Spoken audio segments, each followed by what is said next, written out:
Salut les amis et bienvenue dans cette 5e vidéo de formation qui porte sur l'apprentissage de l'algorithme. Dans la vidéo précédente, nous avons parlé un peu des opérations arithmétiques et nous avons expliqué ce que c'est que l'affectation de données.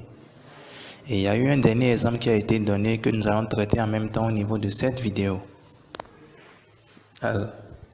Alors, j'espère que vous avez pris un peu le temps de traiter l'exemple de votre côté. Sinon, il nous a été demandé quand même d'écrire un algorithme qui va permettre de calculer le montant hors taxe à payer par un client, tout en connaissant la quantité de produits achetés et le prix d'achat du produit. Alors, on va commencer par écrire notre algorithme. Donc, algorithme, montant acheté.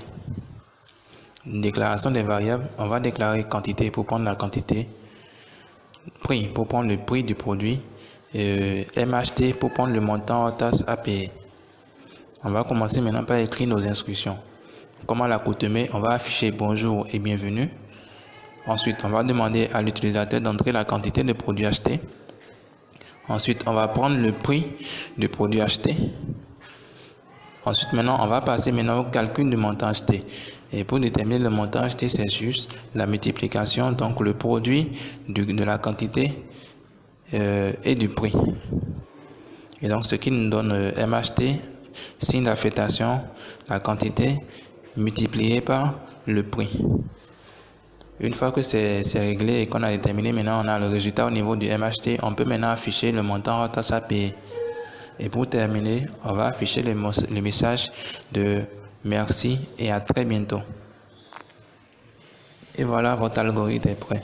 Et donc, comme vous le voyez, messieurs et dames, les amis, c'est très simple de pouvoir écrire un algorithme. Et donc, on vient de faire des opérations arithmétiques de façon très simple. Et donc, vous pouvez faire n'importe quel type d'opération, addition, soustraction, multiplication ou division. Alors, on va rapidement profiter pour donner également certaines précisions sur les opérations particulières. Alors, notre première opération particulière, c'est mode. Mode nous permet de calculer le reste de la division entière d'un nombre par un autre. Alors, je vous donne rapidement un exemple dans lequel vous pouvez l'appliquer. Supposons qu'on vous demande d'écrire un algorithme qui permet de déterminer si un nombre est pair ou impair. Alors, nous savons tous qu'un nombre est pair lorsque vous prenez le nombre divisé par 2 et quand vous faites une division entière divisée par 2 et que le reste de la division vous retourne 0. Et donc, quand le reste de la division entière vous retourne 0, ce nombre est pair. Mais quand ça vous retourne un nombre différent de 0, ça veut dire que le nombre est impair. Et donc, pour pouvoir avoir le reste de la division entière, dans ce cas, on va juste appliquer mode. Ce qui nous donne le nombre mode 2 nous retourne exactement maintenant le résultat, le reste de la division. Je prends un exemple. Si je veux avoir le reste de la division de 13 et 4, je vais juste écrire 13 mode 4 et ça va me retourner 1. Et donc ça, c'est notre première opération particulière.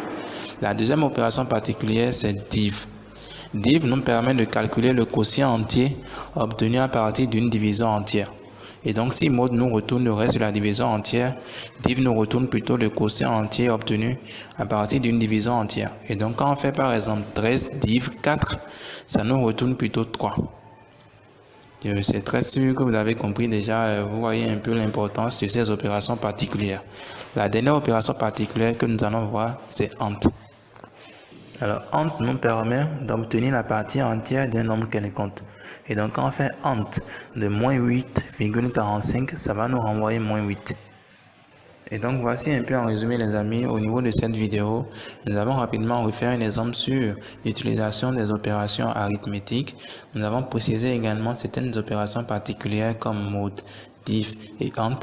Et à travers les différents exemples qu'on a eu à faire, vous avez constaté que vous êtes en mesure de pouvoir faire n'importe quel type de calcul à partir de n'importe quel opérateur arithmétique, tel que plus, moins, astérisque ou le slash. Dans la prochaine vidéo, nous allons faire quelques exemples, quelques exercices d'application pour vous permettre de tout comprendre, de comprendre exactement toutes les notions abordées jusque-là. Et donc les amis, on va se dire à très bientôt.